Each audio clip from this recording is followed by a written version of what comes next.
नमस्कार दोस्तों, स्वागत है आप सभी का एक बार फिर बिंदास खबरें में। जी हां, आपको बता दें कि देश और दुनिया से जुड़ी बेहद बड़ी और अहम खबरें निकल कर आ रही हैं। जानेंगे एक एक करके विस्तार से, लेकिन इससे पहले अगर आप भी चाइनीज सामान का बहिष्कार करते हैं तो इस वीडियो को लाइक कीजिए और देखते रहिए।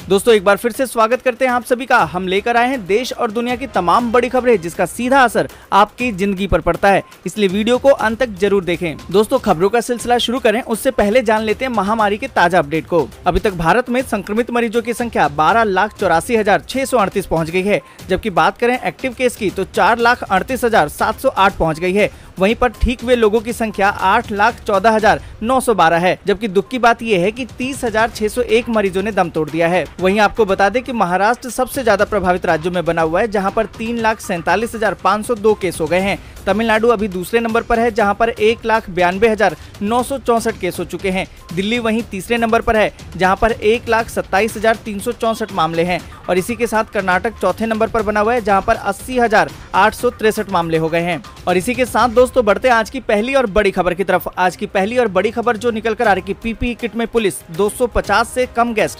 15 अगस्त को लाल किले पर इस बार ऐसा होगा नजारा। दोस्तों आपको बता दें कि महामारी संकट के बीच कई सार्वजनिक कार्यक्रमों पर रोक लगी हुई है। इस महामारी के बीच जल्द ही स्वतंत्रता दिवस आने वाला है, जिसको लेकर तैयारियां जोरों पर है। हालांकि इस बार दिल्ली के ऐतिहासिक लाल किले पर नजारा कुछ अलग होगा, क्योंकि इस बार 15 अगस्त पर प्रधानमंत्री नरेंद्र मोदी के भाषण के दौरान मेहमानों की भीड़ नहीं होगी, न ही बड़ी संख्या में स्कूली बच्चे इस कार्यक्रम में शामिल होंगे। दोस्तों आपको बता दें कि गृह मंत्रालय द्वारा जारी गाइडलाइंस के मुताबिक इस बार 15 अगस्त के मौके पर काफी कम मेहमानों को न्योता दिया जाएगा। इस दौरान स्कूली बच्चों को नहीं बुलाया जाएगा। आपको बता दें कि 15 अगस्त के मौके पर लाल किले से ठीक सामने बड़ी संख्या में स्कूली बच्चे मौजूद रहते हैं।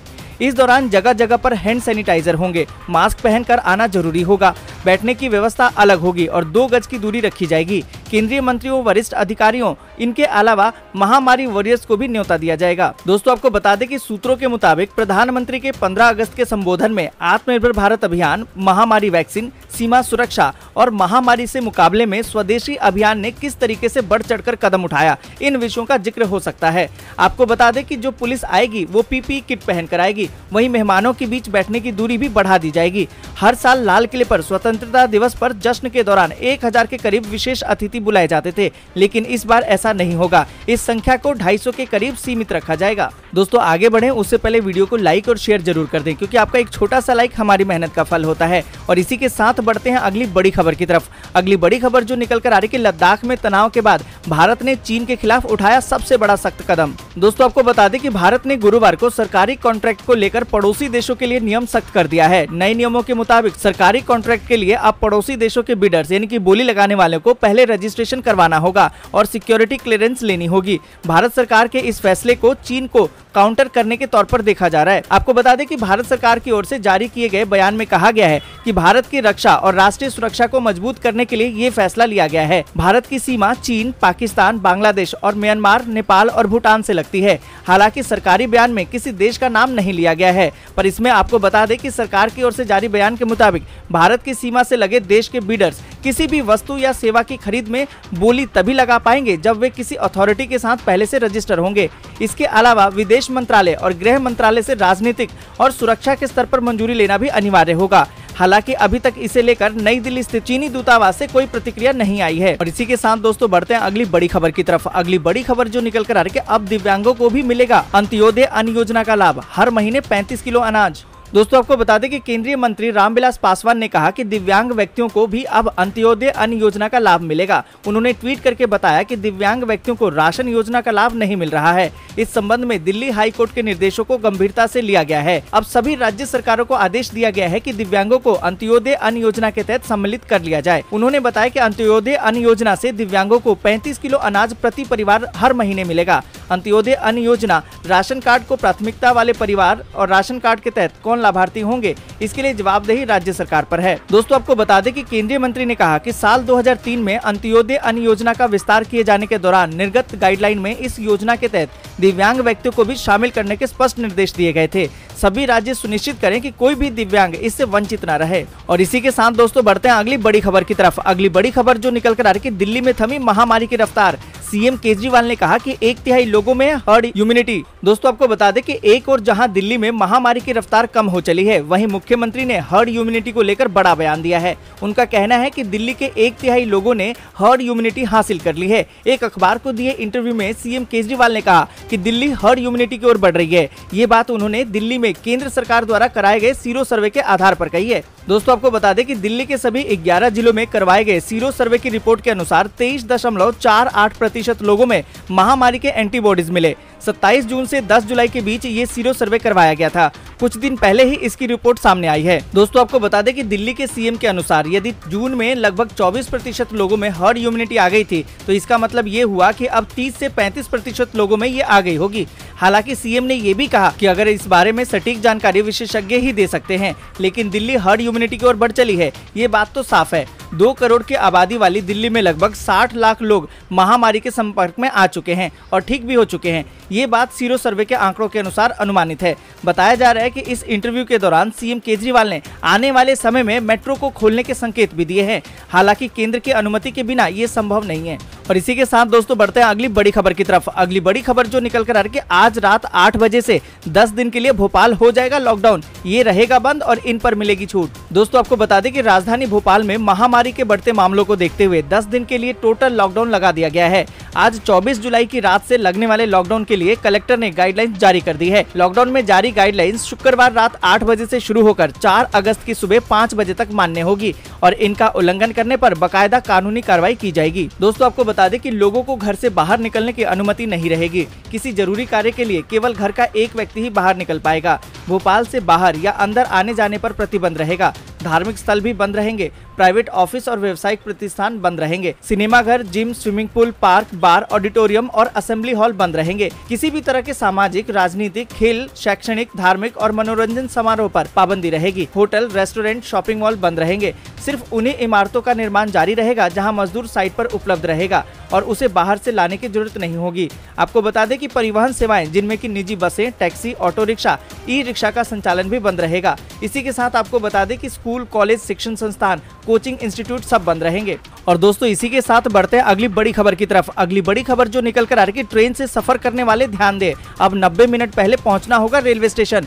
QR कोड से होगी टिकट चेकिंग। दोस्तों आपको बता दें कि देहरादून में रेल से सफर करने वाले यात्रियों के 90 मिनट पहले पहुंचने के लिए रेलवे स्टेशन पर नहीं पहुंचने से रेलवे के सामने मुसीबत खड़ी हो गई है।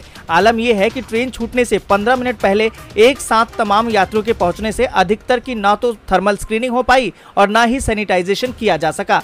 इससे संक्रमण का खतरा बढ़ गया है।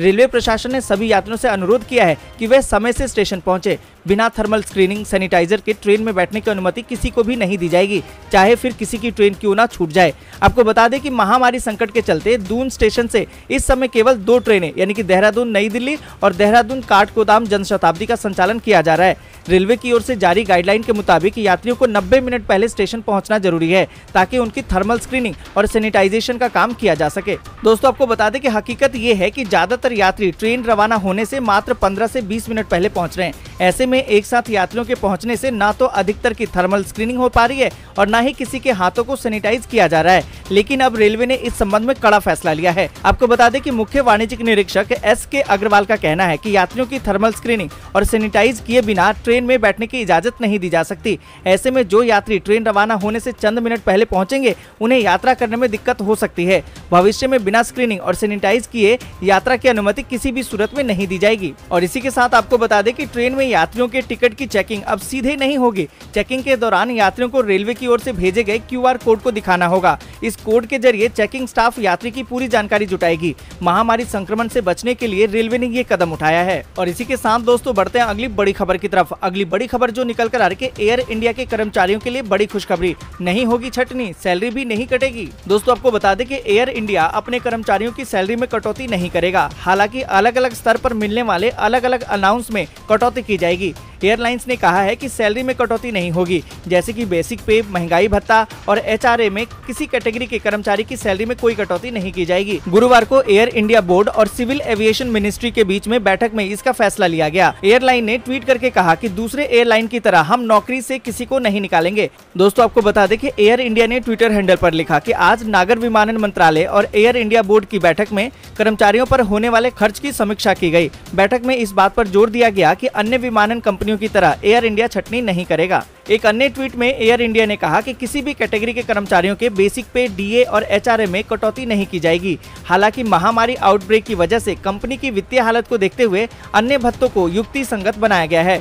और इसी के साथ दोस्तों बढ़ते हैं अगली बड़ी खबर की तरफ। अगली बड़ी खबर जो निकल कर आ रही कि महामारी ने तोड़ा रिकॉर्ड, एक दिन में करीबन 50,000 नए केस और 740 लोगों ने तोड़े दम। दोस्तों आपको बता दें कि देश में महामारी हर रोज नए रिकॉर्ड बना रही है। पिछले 24 घंटे के अंदर करीबन 50,000 नए मामले सामने आए और 740 लोगों ने दम तोड़ दिया। स्वास्थ्य मंत्रालय की ओर से शुक्रवार सुबह जारी अपडेट के मुताबिक देश में कुल मरीजों का आंकड़ा 12,87,945 हो गया, जिसमें कि 30,601 लोगों ने दम तोड़ दिया। पर आपको बता दें कि राहत की बात यह है कि अब तक 8,17,000 से अधिक मरीज ठीक हो चुके हैं, जबकि 44,000 से अधिक एक्टिव केस हैं। ICMR के आंकड़ों के मुताबिक अब तक 1,54,00,000 से अधिक टेस्ट किए जा चुके हैं। 23 जुलाई को ही 3,52,000 से अधिक टेस्ट किए गए। और इसी के साथ दोस्तों बढ़ते हैं अगली बड़ी खबर की तरफ। पायलट गुट को राहत, स्पीकर के नोटिस पर राजस्थान हाई कोर्ट ने स्टे लगाया। और दोस्तों आपको बता दें कि सचिन पायलट गुट को राजस्थान के हाई कोर्ट से राहत मिल गई है। विधानसभा स्पीकर के द्वारा दिए गए नोटिस पर अभी स्टे लगा दिया गया है, यानी विधानसभा स्पीकर विधायकों को अयोग्य करार नहीं दे पाएंगे। हालांकि अन्य मामलों को लेकर अभी भी हाई कोर्ट में सुनवाई रहेगी। आपको बता दें कि आगे की सुनवाई में इस मामले के कानून पर चर्चा की जाएगी। शुक्रवार को सुनवाई के दौरान HC ने स्पीकर के एक्शन लेने पर स्टे लगाया। हाईकोर्ट की ओर से बागी विधायकों की अपील पर कहा गया है कि अयोग्यता पर सिर्फ स्पीकर ही फैसला करेंगे। और इसी के साथ दोस्तों बढ़ते हैं अगली बड़ी खबर की तरफ। अगली बड़ी खबर जो निकल कर आ रही है कि टूथपिक से वोटिंग, PPE किट में एजेंट और ऐसे हो सकता है बिहार विधानसभा चुनाव। दोस्तों आपको बता दें कि महामारी संक्रमण के संकट के बीच बिहार विधानसभा चुनाव को समय पर कराने के लिए निर्वाचन आयोग मंथन कर रहा है। ऐसे में व्यापक विचार विमर्श के बाद चुनाव आयोग ने महामारी संकट का ध्यान रखते हुए बिहार चुनाव प्रचार के तौर तरीकों को लेकर दिशा निर्देशों का प्रारूप तैयार कर लिया है। आयोग ने इस प्रारूप को बिहार ने मुख्य राजनीतिक दलों को भेजा है और उस पर उनसे सुझाव और सलाह मांगी है। आपको बता दें कि इन दिनों बिहार दोहरी चुनौतियों से जूझ रहा है। एक तरफ महामारी संक्रमण के बढ़ते खतरों से बिहार एक नया हॉटस्पॉट बनता जा रहा है, तो दूसरी तरफ बाढ़ ने लाखों लोगों की जिंदगी मुहाल करके तबाही मचाई हुई है। ऐसे में चुनाव आयोग के सामने बिहार चुनाव कराना एक बड़ी चुनौती है।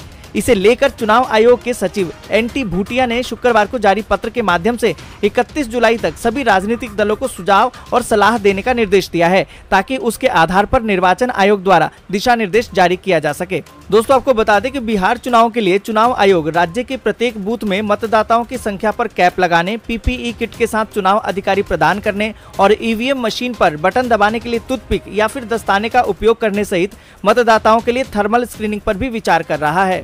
दोस्तों आज के लिए बस इतना ही। वीडियो को लाइक और शेयर जरूर कर दें। अगर अभी तक आपने चैनल को सब्सक्राइब नहीं किया है तो सब्सक्राइब करें, बेल के आइकन को दबाएं और नोटिफिकेशन को जरूर ऑन करें।